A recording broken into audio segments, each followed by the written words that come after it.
¿Cómo están, hermanos? Buenos días. Siempre me da mucho gusto estar aquí con ustedes. Reciban un saludo de parte de la IBG Federalismo. Gracias a Dios que podemos estar aquí hoy libremente, abrir su palabra. Venimos a entregarle nuestra alabanza y nuestra adoración. Dios es bueno en todo tiempo, siempre Dios es bueno. Vamos a hacer una oración para iniciar. Padre bendito, gracias. Te damos, Señor, por esta mañana, donde nuevamente has renovado tu misericordia para cada uno de nosotros. Bendito eres, Padre. Gracias, Señor, por esta salvación tan grande que nos has regalado. Gracias, Dios, por tu palabra. Gracias te doy por fe, comunidad bíblica, a ti que estás, Señor, por esta iglesia local, Señor. Por cada uno de mis hermanos, gracias te doy, Señor. Te pedí, te ruego que sea tu palabra quien hable a sus corazones, bien expuesta, que no hable yo sabiduría humana. Usa a tu siervo, Señor. Somos dignos, Señor. Gracias porque nos permites estar aquí. Y ahora, Señor, que tu Santo Espíritu nos lleve, Señor, a poder entender la verdad de tu palabra, el consejo que tienes en tu palabra para nuestras vidas, Señor. Te lo pedimos, te lo rogamos en el precioso nombre de nuestro Señor amado Jesucristo. Amén.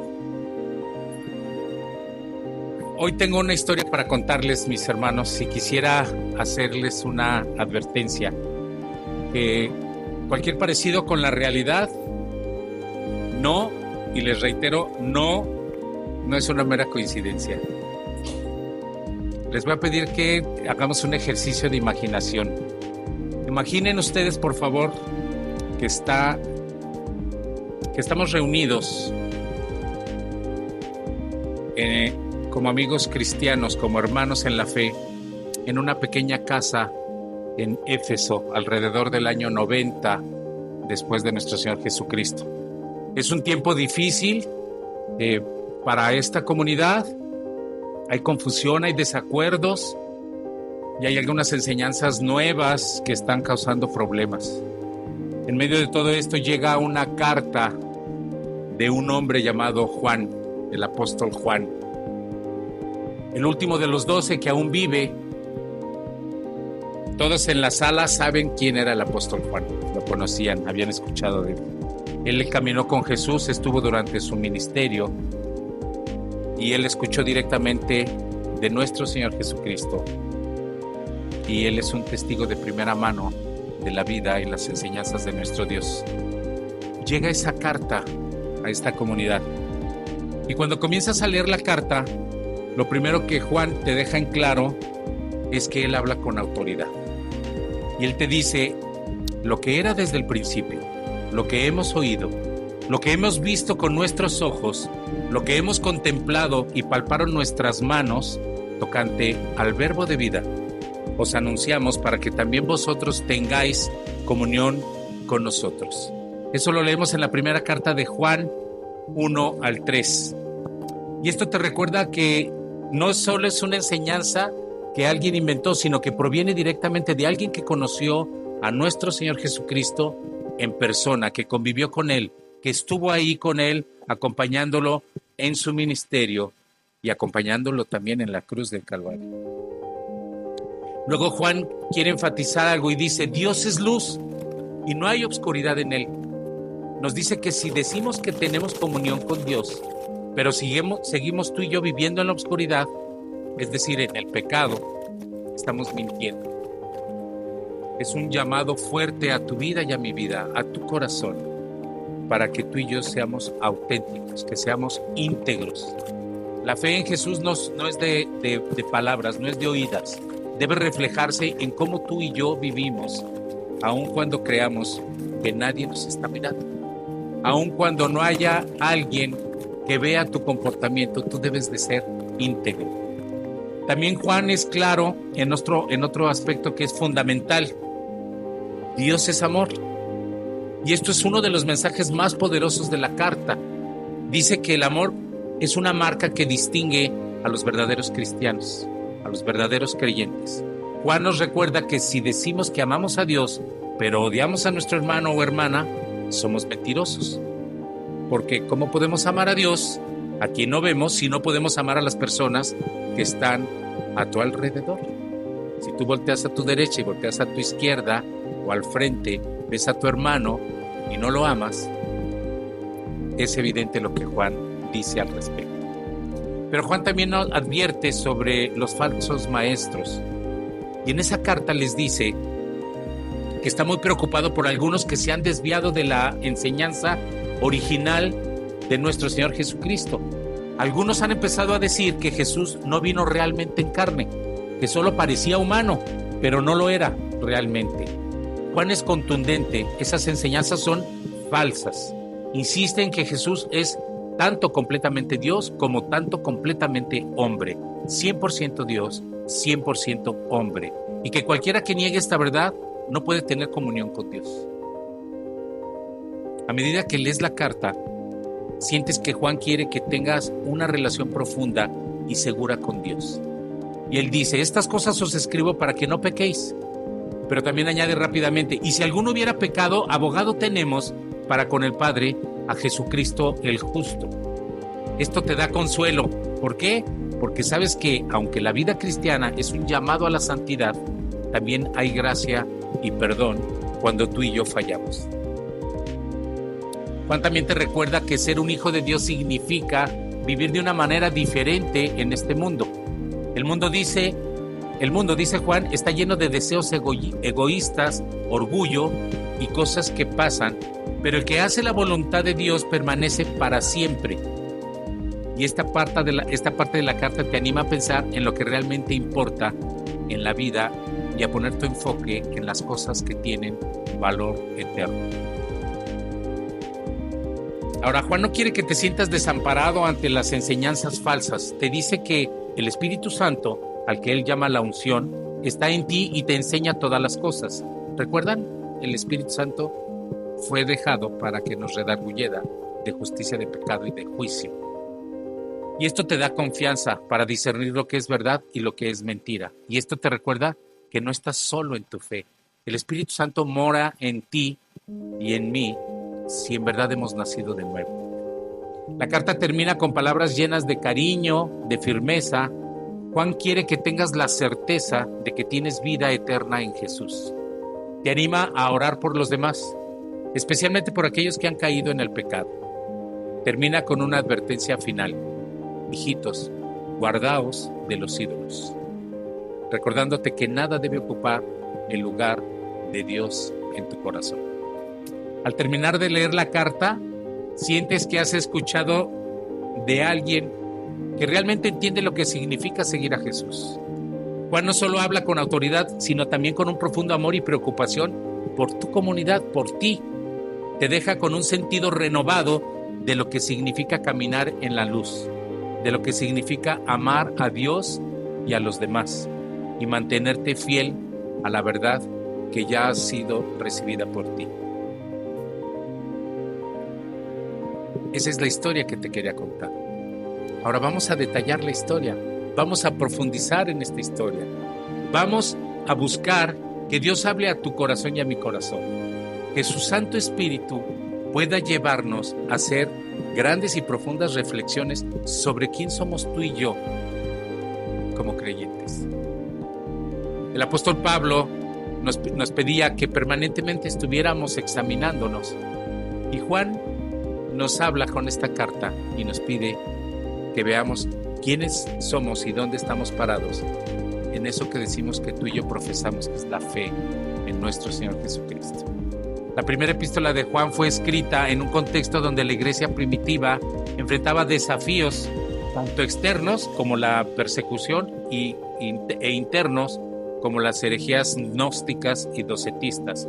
Juan, con su autoridad apostólica, escribió esta carta para reafirmar la fe de los creyentes, proteger la verdad del Evangelio y exhortar a la comunidad para que vivan en amor y santidad. La carta de primera de Juan fue escrita en un contexto histórico en el que la iglesia enfrentaba retos, como ya vimos, internos y externos. Internos por las falsas enseñanzas y externos por la persecución de la que eran objeto los creyentes de aquella época. El autor de la epístola es el apóstol Juan, quien es el mismo autor que escribió el Evangelio de Juan y el libro de las Revelaciones o Apocalipsis. Como tú y yo sabemos, el apóstol Juan fue uno de los 12 discípulos de Jesús. El también llamado discípulo amado mantuvo una posición de liderazgo después de la muerte de nuestro Señor Jesucristo en la iglesia y hasta su muerte. Es muy probable que la carta haya sido escrita entre el 85 y el 95 después de nuestro Señor Jesucristo, hacia el final del primer siglo. En este tiempo era Juan ya un anciano y el último sobreviviente y testigo ocular de la vida y ministerio de nuestro Señor Jesucristo. La carta no nos da una evidencia específica sobre los destinatarios. Sin embargo, parece estar dirigida a varias comunidades cristianas de Asia Menor, lo que actualmente se conoce como Turquía. Ahora, posiblemente las mismas estas iglesias a las que hace Juan referencia en las cartas que les envía sean las mismas de las que habla en Apocalipsis. Los destinatarios eran creyentes como tú y como yo, que habían recibido el Evangelio y estaban firmes en la fe, pero que enfrentaban ciertas amenazas. El contexto teológico y las herejías que predominaban en aquel tiempo hablaban del gnosticismo, que en esta época empezaron a surgir esta herejía que enseñaba que la salvación se lograba a través de un conocimiento esotérico, el gnosis, el conocimiento, y que el mundo material era intrínsecamente malo. Los gnósticos negaban la encarnación de Cristo, afirmando que Jesús en realidad no había venido en carne, sino que había sido un ser puramente espiritual. El docetismo, por otra parte, está relacionado con el gnosticismo. El docetismo era otra herejía que afirmaba que el cuerpo físico de Jesús era solo apariencia y que no era real. Y esto evidentemente atacaba de raíz la doctrina central de la encarnación, según la cual Jesús era verdaderamente humano y verdaderamente divino. Y era esto que estaba causando una confusión doctrinal en la iglesia. Las enseñanzas gnósticas y docetistas provocaron confusión entre los creyentes, algunos de los cuales se alejaron de la fe. Ahora yo quisiera, el apóstol Juan responde directamente a estas herejías, ¿no? Reafirmando la verdad de que Jesús es el Hijo de Dios, que vino en carne. Y en este punto yo quisiera preguntarte a ti, ¿tú por qué crees que se alejaron? Si ellos ya habían recibido el Evangelio, ¿por qué se alejaron?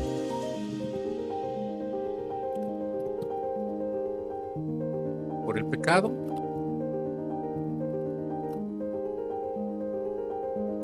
Falta de conocimiento. Exacto. Sí. El libro de el profeta Oseas, en el capítulo 4, en el verso 6, nos revela que Dios pronuncia un juicio sobre el pueblo de Israel. Dice: mi pueblo fue destruido porque le faltó conocimiento. Este versículo nos recuerda la importancia de buscar el conocimiento de Dios, obedecer su palabra y mantener una relación íntima con nuestro Dios. La ignorancia espiritual puede tener consecuencias graves y devastadoras para tu vida y para mi vida. Como creyentes debemos valorar el conocimiento y la sabiduría que proviene de Dios. ¿En dónde? En su palabra, por medio de su palabra. En su palabra tenemos el consejo para tu vida y para mi vida. Proverbios 1:7 nos dice que el principio de la sabiduría es el temor de Jehová. Los insensatos desprecian la sabiduría y la enseñanza. Ahora, si tú y yo no estamos preparados para defender nuestra fe, ¿cómo podremos argumentar en contra de todas aquellas herejías y falsas doctrinas que vienen acompañadas con los falsos maestros? El mundo nos está llenando de ideología. El mundo nos está atacando, pero está atacando a tus hijos, está atacando a tu hogar, está atacando a tu matrimonio. Tenemos que estar preparados para defender nuestra fe. Tenemos que dar razón de por qué creemos lo que creemos. Si alguien te pregunta por qué crees lo que crees, ¿estás preparado para contestar? ¿Estás preparado para defender tu fe? Pedro nos dice, 1 Pedro 3:15 dice: sino santificad al Señor, a Dios el Señor en vuestros corazones y estad siempre preparados para presentar defensa con mansedumbre y reverencia ante todo aquel que os demande razón de la esperanza que hay en vosotros. Hermano, si te dicen por qué eres un creyente, tú tienes que expresar tu salvación. Esas son las buenas nuevas de salvación. Dios sigue haciendo milagros. El que tú y yo estemos aquí hoy es un milagro. Tu salvación es un milagro.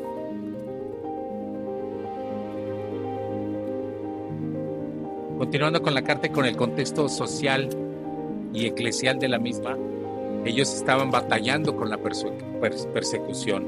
Aunque no era tan intensa ya en ese tiempo como en otros momentos, la persecución de los cristianos por parte del Imperio Romano era real, era evidente en muchas regiones. Los cristianos estaban marginados socialmente y en algunos casos enfrentaban violencia y, como sabemos, muchas veces la muerte por su fe. La pregunta para nosotros hoy en día es, ¿estamos sufriendo persecución? ¿Te has sentido perseguido por tu fe? Si es así, mi hermano, gloria a Dios. Cristo en el Sermón del Monte declaró: bienaventurados seréis cuando por mi causa os insulten, os persigan y digan toda clase de mal contra vosotros, mintiendo. Gozaos y alegraos, porque vuestra recompensa es grande en los cielos, pues así persiguieron a los profetas que vivieron antes de vosotros. Mateo 5, 11 al 12. Ahora, si tú no estás sufriendo persecución, si en tu vida nadie te está llamando la atención por ser creyente, es porque a lo mejor eres de la secreta, ¿no? Y nadie conoce que tú eres creyente. Y no estás testificando y no estás proclamando el nombre de nuestro Señor Jesucristo.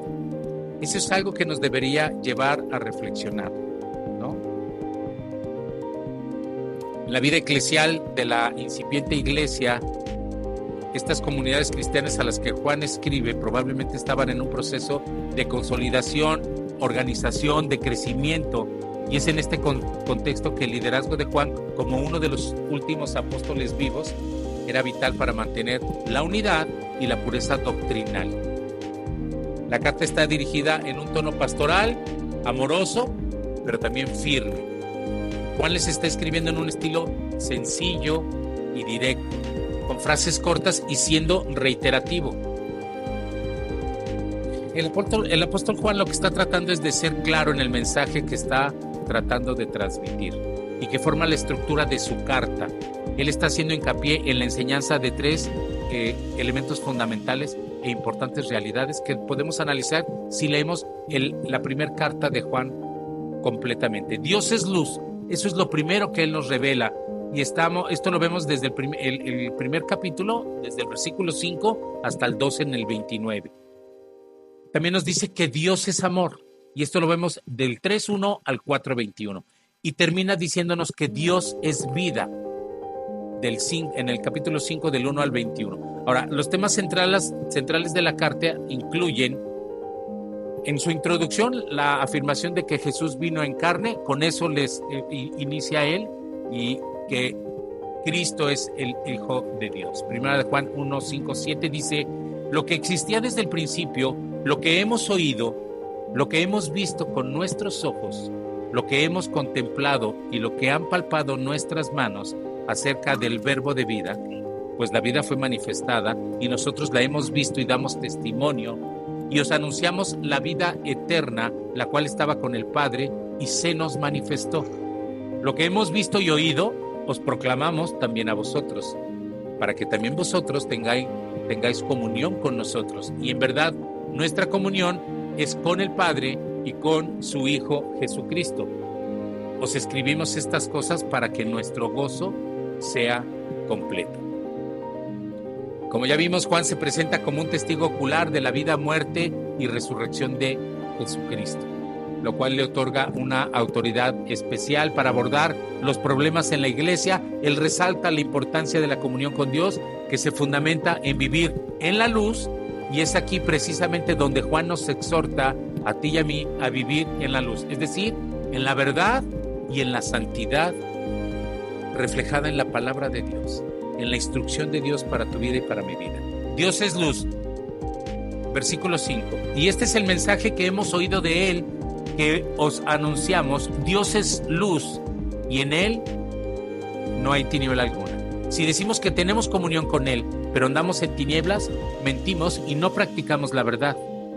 El 7 dice: mas si andamos en la luz como Él está en la luz, tenemos comunión los unos con los otros, y la sangre de Jesús su Hijo nos limpia de todo pecado. Jesús empieza con una declaración poderosa: Dios es luz, no hay ninguna oscuridad en él.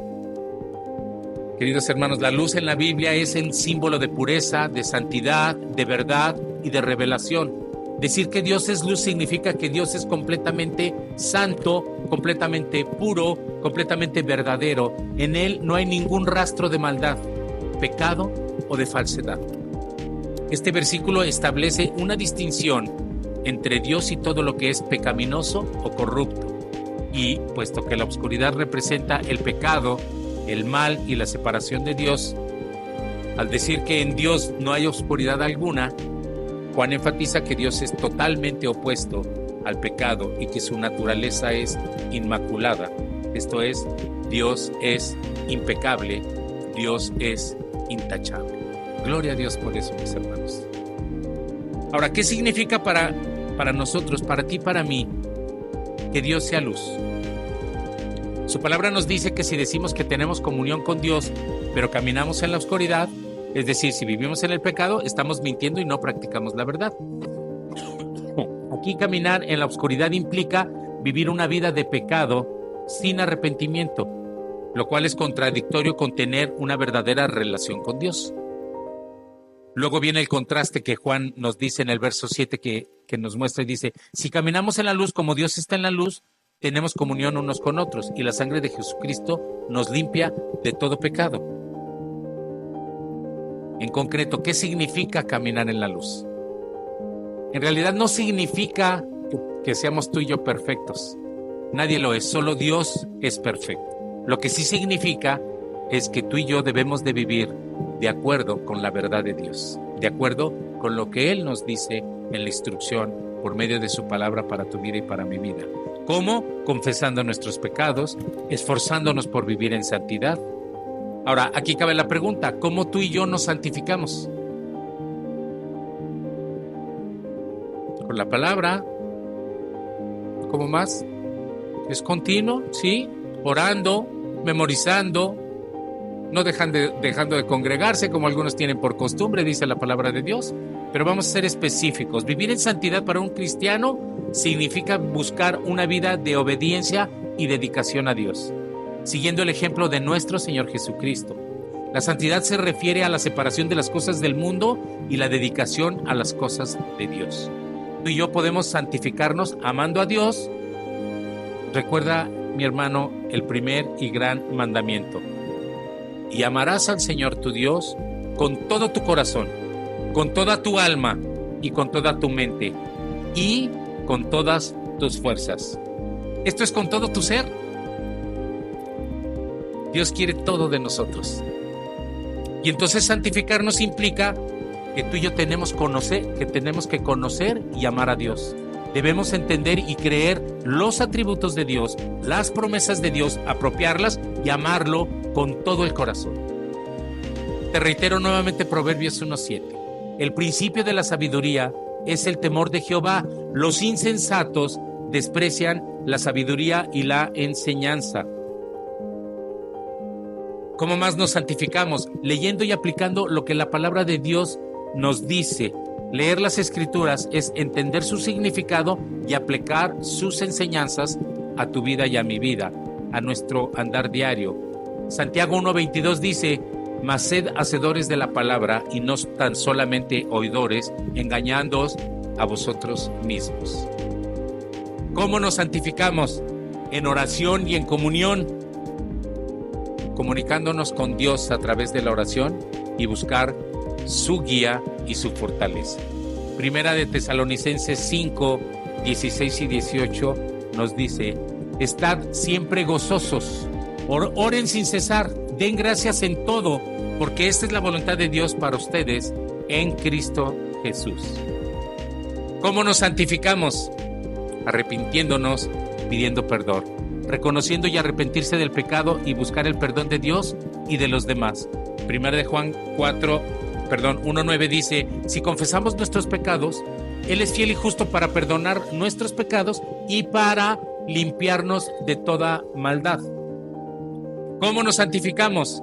Viviendo con integridad, ser honesto ser transparente y justo en todas las acciones y decisiones que tú y yo tomemos para nuestras vidas. Filipenses 4, 8 y 9 dice: por lo demás, hermanos, todo lo que es verdadero, todo lo honesto, todo lo justo, todo lo puro, todo lo amable, todo lo que es de buen nombre, si hay virtud alguna, si algo digno de alabanza, en esto pensad.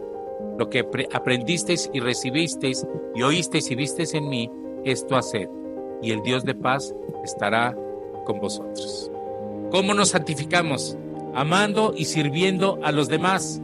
Seguir el ejemplo de Jesús, especialmente a los necesitados. Juan 13, 14 y 15 dice: pues si yo, el Señor y Maestro, he lavado vuestros pies, vosotros también debéis lavaros los pies los unos a los otros, porque ejemplo os he dado para que como yo os he hecho, vosotros también hagáis. ¿Cómo nos santificamos? Evitando el pecado, alejarse de las cosas que se oponen a la voluntad de Dios y buscar la pureza en pensamientos, en palabra y en todo lo que hacemos. Juan 17:15 nos dice: no te pido que los quites del mundo, sino que los protejas del maligno. Santiago 4:7 dice: someteos pues a Dios, resistid al diablo y huirá de vosotros. ¿Cómo nos santificamos? Siendo llenos del Espíritu Santo. Buscar la llenura y el poder del Espíritu Santo para vivir una vida que sea victoriosa y que sea fructífera para nuestro Dios. Efesios 5, 18 y 19 dice: no os embriaguéis con vino, en lo cual hay disolución, antes bien sed llenos del Espíritu, hablando entre vosotros con salmos, con himnos y cánticos espirituales, cantando y alabando al Señor en vuestros corazones. ¿Cómo saber si tengo al Espíritu Santo? Pues estoy dando el fruto del Espíritu Santo: amor, gozo, paz, paciencia, benignidad, bondad, fe, mansedumbre, templanza. ¿Hay esos rasgos en mi vida? ¿Estoy reflejando eso? ¿Estoy modelando a Cristo? ¿O no lo estoy haciendo? ¿Cómo nos santificamos? En perseverancia y fe. Mantener la fe y la confianza en Dios incluso en tiempos de dificultades y de pruebas. Santiago 1, 2 al 4 dice: hermanos míos, tened en sumo gozo cuando os halléis en diversas pruebas, sabiendo que la prueba de vuestra fe produce paciencia.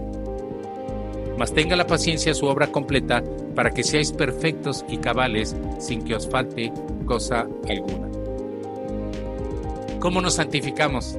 En comunidad, mis hermanos. Permanecer en una comunidad de creyentes y buscar la responsabilidad y el apoyo mutuo en el camino hacia la santidad. Hebreos 10:25 nos dice: no dejando de congregarnos como algunos tienen por costumbre, sino exhortándonos, y tanto más cuando veis que aquel día se acerca. ¿Cuál día se acerca? Que venga pronto nuestro glorioso Dios. Recuerda que la santidad es un proceso continuo, como decía Patti, y solo será un destino final cuando lleguemos a la presencia de nuestro buen Dios.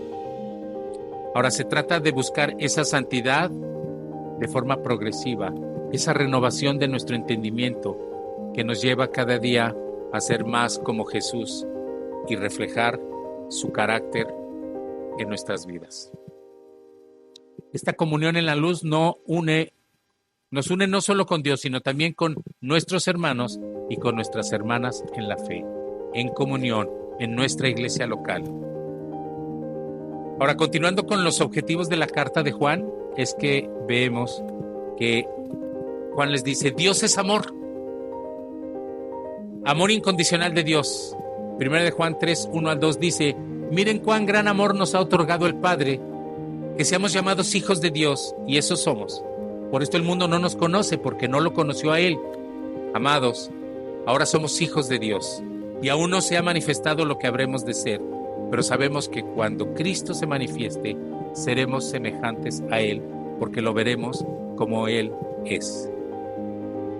Continuando con la narrativa de la carta de Juan, él comienza esta parte del pasaje invitándonos a reflexionar sobre el amor asombroso que Dios nos ha mostrado al llamarnos sus hijos. Mirad cuán amor nos ha dado el Padre para que seamos llamados hijos de Dios. Ahora, este amor no es algo que hayamos ganado o merecido. Es un regalo incondicional de Dios, es la gracia de Dios para tu vida y para mi vida. Ser llamados hijos de Dios es un privilegio inmenso y es una demostración directa de cuánto te ama Dios y cuánto me ama Dios. Aquí, mis hermanos, hacemos notar que a diferencia de lo que te han comunicado durante gran parte de tu vida, donde la gente piensa y expresa que todos somos hijos de Dios, esto es en verdad se contradice con lo que las Sagradas Escrituras dicen y enseñan, y es que el Evangelio de Juan nos enseña que mas a todos los que le recibieron, a los que creen en su nombre, les dio potestad de ser hechos hijos de Dios. Hay una condicionante, ¿verdad? Si no éramos hijos, ¿qué éramos? Entonces no todos somos hijos de Dios, más a los que le recibieron, a los que creen en su nombre.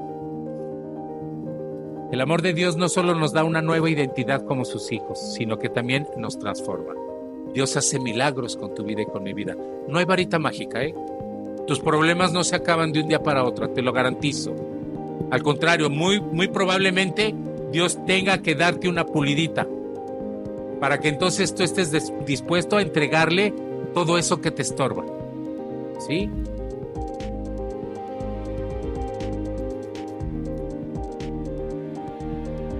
Dios nos dice que aún no se ha manifestado lo que seremos, pero cuando Cristo se manifieste, seremos semejante a Él. Esta esperanza nos lleva a vivir de una manera pura, o debería de llevarnos a vivir de una manera pura como Jesús es puro. Ahora, el amor se ve reflejado en la vida cristiana, ¿sí? Juan nos recuerda que el mensaje que hemos escuchado desde el principio es que nos amemos unos a otros. Vimos el primer gran mandamiento y después ama a tu prójimo.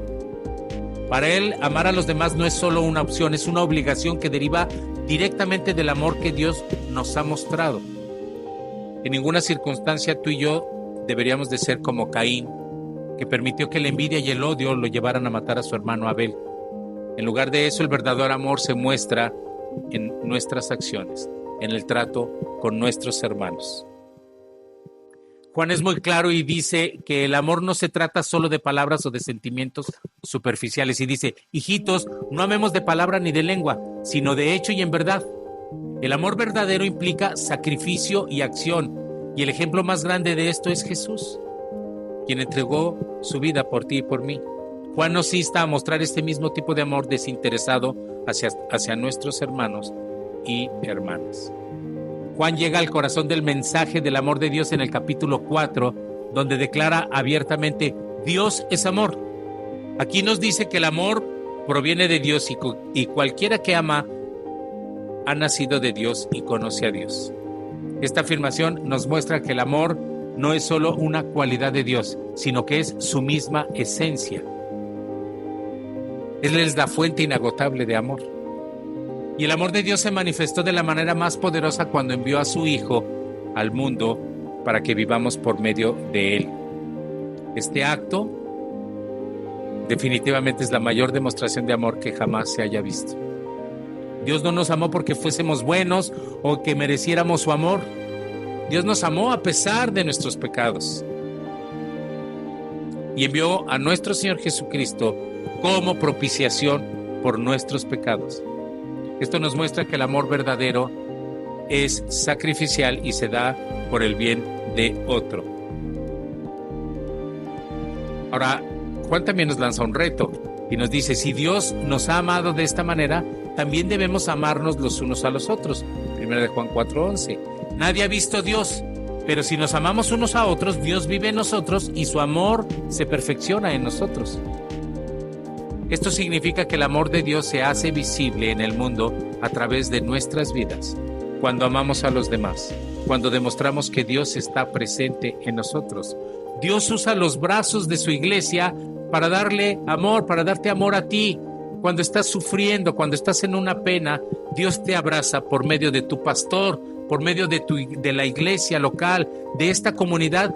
Dios te está abrazando, Dios te está consolando, Dios está aquí en la forma en la que tú y yo nos estamos mostrando amor. Yo sé que habemos hermanos que somos de repente difíciles, de difícil trato, ¿no? Aún a esos tenemos que amar, ¿no?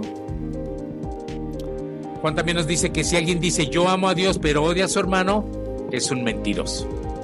Porque si no amamos a nuestros hermanos a quienes hemos visto, ¿cómo podremos amar a ese Dios a quien no hemos visto? Y aquí Juan nos deja muy claro que el amor por Dios y el amor por los demás están unidos. No pueden ser separados. No podemos amar a Dios y al mismo tiempo vivir en odio o indiferencia hacia los demás. Y tú y yo tenemos que reflexionar en eso, mi hermano. Si tú tienes algo que arreglar, la palabra de Dios dice, en cuanto dependa de vosotros, estad bien con todos. Y si tú no tienes amor por alguien en específico, ora, clama y pídele a Dios que quite eso de tu corazón y que te permita amarlo. Amarlo de corazón. Amarlo como dices que amas a ese Dios, que puedas amar a aquel hermano que a lo mejor te sacó la lengua o te volteó la cara. Ahora, finalmente Juan nos habla del amor como el antídoto contra el miedo. En el amor no hay temor, sino que el perfecto amor echa fuera el temor. Cuando realmente entendemos y experimentamos el amor de Dios, no tenemos que vivir con miedo. No tememos al juicio, porque sabemos que somos amados y que somos aceptados por Dios. Y este amor nos da confianza y este amor nos da paz. Así que cuando Juan dice que Dios es amor, no es solo una declaración teológica, es un llamado a una vida transformada por el amor de Dios. Porque Dios es amor, nos invita a vivir en ese amor, a recibirlo y a compartirlo con los demás. Nos desafía a ver el amor no solo como un sentimiento, sino como una acción concreta que refleja el carácter mismo de Dios. Mi hermano, tú y yo no podemos confiar en nuestro corazón, no podemos confiar en nuestros sentimientos. La palabra de Dios dice, engañoso es el corazón más que todas las cosas y perverso, ¿quién lo conocerá? Si tú hoy amaneciste de malas, a lo mejor volteas y ves a tu esposa o a tu esposo y tu cara no va a ser muy agradable y no estás amando a tu esposa. Si amaneces de buenas, estás bien con todos. Así somos, mis hermanos, somos volubles. Pero Dios transforma eso.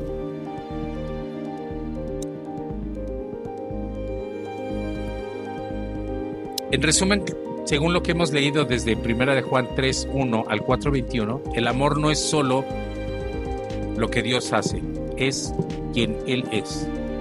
Y porque Dios es amor, estamos llamados a vivir en ese amor, amar a Dios y amar a los demás como una expresión de nuestra fe y como una expresión real de nuestra relación con Él. Finalmente llegamos al tercer objetivo de la carta de Juan y es enseñarnos que Dios es vida. Juan comienza con la parte final del capítulo 5, resaltando que todo aquel que cree que Jesús es el Cristo ha nacido de Dios. Esto significa que la vida nueva, la vida espiritual, comienza con la fe en Jesús. Creer en Jesús como el Hijo de Dios es lo que nos conecta con la fuente de toda vida, que es nuestro Dios mismo. Además, Juan nos muestra que esta fe no es solo un sentimiento intelectual, no es algo, esto es algo que Dios manifiesta en tu vida y en mi vida. Se manifiesta en el amor y en la obediencia a los mandamientos de Dios. Los que han nacido de Dios aman a Dios y a sus hijos. Y esta obediencia a los mandamientos no es gravosa, sino una demostración del amor de Dios operando en nuestras vidas. La fe en Jesús también nos da la victoria sobre el mundo, es decir, sobre las fuerzas y tentaciones que buscan alejarnos de Dios. En los versículos siguientes, Juan nos presenta los testimonios que confirman que la vida eterna está en Jesús. Habla del agua, habla de la sangre y el espíritu, tres elementos que dan testimonio de Jesús como el Hijo de Dios. El agua se refiere al bautismo de Jesús, donde fue declarado el Hijo amado de Dios en Mateo 3, 16 y 17. La sangre se refiere, por supuesto, a su sacrificio en la cruz, donde su muerte expió nuestros pecados. Y el Espíritu se refiere al Espíritu Santo, quien da testimonio en nuestros corazones de que Jesús es el Cristo. Estos tres testimonios coinciden y confirman que en Jesús está la vida eterna. Juan enfatiza que el testimonio de Dios es mayor que cualquier testimonio humano, y este testimonio es que Dios nos ha dado vida eterna y esta vida está en su Hijo. Aquí Juan es claro, el que tiene al Hijo tiene la vida, el que no tiene al Hijo de Dios no tiene la vida. Y esta afirmación, mis hermanos, es crucial. La vida que Dios ofrece no está separada de Jesús. No hay vida eterna aparte de Él. Si tienes una relación con Jesús, tienes la vida eterna, pero sin Él no hay acceso a esta vida eterna. Juan escribe estas cosas para que los creyentes sepan que tienen vida eterna. No quiere que haya dudas o incertidumbre. Si crees en el nombre del Hijo de Dios, puedes estar seguro de que tienes vida eterna. Además, esta seguridad en la vida eterna nos da confianza en la oración. Sabemos que si pedimos algo conforme a la voluntad de Dios, Él nos escucha. Y si sabemos que nos escucha, podemos estar seguros de que tenemos lo que hemos pedido. Ahora, Dios no cumple caprichos si pedimos conforme a su voluntad. Esta seguridad y confianza vienen del hecho de que estamos conectados ¿con quién? Con la fuente de la vida. Juan aborda cómo esta vida que tenemos en Cristo debe impactar nuestra comunidad de fe. Tú y yo evidentemente debemos marcar la diferencia en nuestro entorno. Como hijos de Dios, tu vida y mi vida deben de reflejar a Cristo, deben de modelar a Cristo. Y ya que somos embajadores y representantes de Cristo, Juan nos pide orar por nuestros hermanos y hermanas que pecan, para que Dios les dé vida. Aquí Juan está hablando de la importancia de la intercesión, de que tú y yo estemos orando permanentemente los unos por los otros. Y del papel que jugamos en apoyarnos mutuamente en la lucha contra el pecado. Yo te pido encarecidamente que ores por tu pastor, por la familia pastoral, que ores por tu hermano, que permanentemente estén orando por su comunidad, fe, comunidad bíblica tesistana. Es mi oración, mis hermanos, que ustedes sean perseverantes en la oración para Moy, para la familia pastoral, para todos y cada uno de ustedes, que puedan perseverar en el amor y en el entendimiento de la palabra de Dios. Juan está hablando de la importancia de la intercesión y del papel que juntos jugamos en apoyarnos mutuamente. Hace una distinción entre el pecado que no lleva a la muerte y el pecado que lleva a la muerte. Lo que ha sido interpretado de diversas maneras por diversos teólogos, nosotros creemos que el pecado que lleva a la muerte se refiere a un pecado irreversible como la apostasía, que es el abandono total y definitivo de la fe, o la blasfemia contra el Espíritu Santo, que Jesús describió como el único pecado que no será perdonado en Mateo 12, 31 y 32. Esta interpretación sugiere que el pecado de la apostasía es tan grave porque representa un rechazo consciente y deliberado de la gracia y del Espíritu de Dios, lo cual endurece el corazón al punto de no poder arrepentirse. En este caso, el pecado que lleva a la muerte, de la cual habla Juan, sería el rechazo total y definitivo de Cristo, mientras que el pecado que no lleva a la muerte sería cualquier otro pecado del que un creyente puede arrepentirse y recibir perdón. Porque si confesamos nuestros pecados, Él es fiel y justo para perdonar nuestros pecados y limpiarnos de toda maldad. Al final de la carta, Juan resume lo que ha estado enseñando, reafirma que aquellos que han nacido de Dios no viven en el pecado habitual porque Dios los protege, los hace perseverar y el maligno no puede tocarlos. 1 Juan 5:18 nos recuerda que pertenecemos a Dios, aunque el mundo entero esté bajo el poder del maligno. Luego Juan declara que el Hijo de Dios ha venido y nos ha dado entendimiento para que conozcamos al verdadero Dios. Y concluye con una afirmación poderosa: este es el verdadero Dios y la vida eterna. Aquí Juan identifica claramente a Jesucristo como la vida eterna. Conocer a Jesús es conocer la vida eterna porque Él mismo es la encarnación de esta vida. Finalmente Juan cierra con una advertencia: amorosos, hijitos, guardaos de los ídolos. Esto sirve como un recordatorio para ti y para mí de que solo Dios y en su Hijo Jesucristo se encuentra la verdadera vida.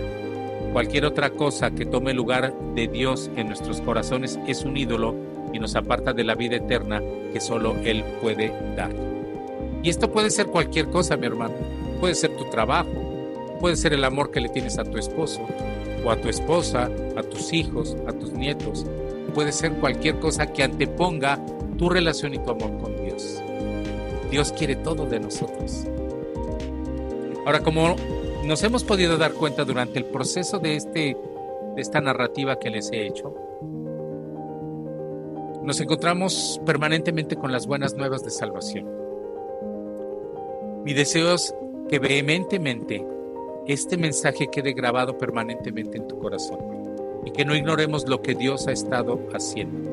Dios nos ha estado buscando, te está buscando, y debemos entender con claridad el mensaje de la salvación y el andar en Cristo, de tal manera que finalmente quiero compartir contigo lo siguiente. Si tú eres un visitante que vienes por primera vez, o a lo mejor tienes ya tiempo o de manera regular viniendo y tienes algunas dudas o no estás seguro, debes saber y entender que al igual que todos necesitas conocer a ese Dios del que hemos estado hablando. La palabra de Dios nos dice que tú y yo somos malos, todos somos malos. No hay uno solo que sea justo. Romanos 3, 11 y 12 dice, no hay justo ni aún uno. No hay quien entienda, no hay quien busque a Dios. Todos se desviaron, a una se hicieron inútiles. No hay quien haga lo bueno, no hay ni siquiera uno. El hombre con su pecado ha roto su relación con Dios, y el hombre permanentemente quiere sacar a Dios de su vida. No lo quiere conocer, no quiere saber de Él, no quiere relacionarse con Él. Quiere vivir de una manera libre y quiere vivir a su voluntad, como a Él le place. Ahora, Dios declara en Romanos 3:23 que por cuanto todos pecaron, están destituidos de la gloria de Dios. Todos somos pecadores. Romanos 6:23 nos advierte, porque la paga del pecado es muerte, mas la dádiva de Dios es vida eterna en Cristo Jesús, Señor nuestro. Quizá esto te suene contrario a lo que el humanismo dice, ¿no? A lo que las falsas doctrinas enseñan, en donde todos somos buenos, un Dios bueno y amoroso no puede mandarte al infierno. Déjame decirte que la Biblia es clara al respecto y que seguramente te predicaron un falso evangelio. La palabra de Dios dice que juzgará a los pecadores. Segunda de Tesalonicenses 1, 8 y 9 dice sobre la venida de Cristo que Él dará retribución a los que no conocieron a Dios, ni obedecen el evangelio de nuestro Señor Jesucristo, los cuales sufrirán pena de eterna perdición, excluidos de la presencia del Señor y de la gloria de su poder. Como ya vimos, Dios efectivamente es la fuente inagotable del amor. Dios es amor, pero por otro lado, Dios es un Dios 3 veces santo que no puede ver el pecado, no consiente con el pecado, y Él voltea su rostro del pecador, está enemistado con el pecador. Dios es un Dios justo, y Dios, al ser justo, no dejará sin castigo el pecado y la iniquidad. Te lo acabo de decir, la paga del pecado es muerte. Esta es una verdad vital que debes comprender esta mañana o reafirmar para que tú también puedas dar ese mensaje. Te ruego que pongas atención a lo que te estoy diciendo. Tu pecado te separa de Dios y te lleva a una eternidad alejado de Él. Ese es el castigo eterno. En aquel lugar que Dios, por medio de su palabra, dice que ahí será el lloro y el crujir de dientes. A la gente no le gusta oír hablar del infierno. Y si tú les preguntas, ¿a dónde vas a abrir tus ojos si en este momento murieras? Pues si es un creyente te va a decir claramente lo que tú y yo proclamamos, ¿no? Abriremos nuestros ojos, estará nuestro Señor Jesucristo ahí para recibirnos y llevarnos a esa morada que Él preparó en la casa del Padre. Pero si no tienes la seguridad de salvación, dice, no lo sé, a lo mejor al cielo, o no lo sé, a lo mejor al infierno, depende de lo que yo haya hecho, ¿no? Eso es lo que la gente cree. Pero Dios te juzgará, y tu pecado te separa de Dios y te llevará a una eternidad alejado de Él. Y en realidad solo hay 2 lugares a donde pasaremos la eternidad: o en el infierno o en el cielo, acompañados de la eternidad de Dios. Ahora, esas son las malas noticias, pero el Evangelio son buenas noticias, las buenas noticias de salvación. Pablo nos dice en Romanos 1:16, porque no me avergüenzo del Evangelio, porque es poder de Dios para salvación a todo aquel que cree. Dios nos dice por medio de su palabra que Dios nos ama, y en Juan 3:16 lo declara, porque de tal manera amó Dios al mundo que ha dado a su Hijo unigénito, para que todo aquel que en él cree no se pierda, mas tenga vida eterna. Y en estos dos versículos que te acabo de leer hay una condicionante, y es el creer. Esto es tener fe, pero tu fe tiene que estar puesta en el lugar correcto, y esto es la persona de Cristo. Nadie más murió por ti, ninguna virgen, ningún santo, nadie más extendió sus manos y dio su vida en la cruz del Calvario para morir por tus pecados. Al que no conoció pecado por nosotros, fue hecho pecado. Ahí en la cruz del Calvario Él sufrió la más indigna de las muertes conocidas. Ahí tomó el lugar que a ti y a mí nos correspondía, ofreciendo su vida. Derramó hasta la última gota de su sangre para el perdón de nuestros pecados. Tienes que arrepentirte de tus pecados. Hechos 17:30 dice, pero Dios, habiendo pasado por alto los tiempos de esta ignorancia, ahora manda a todos los hombres en todo lugar que se arrepientan.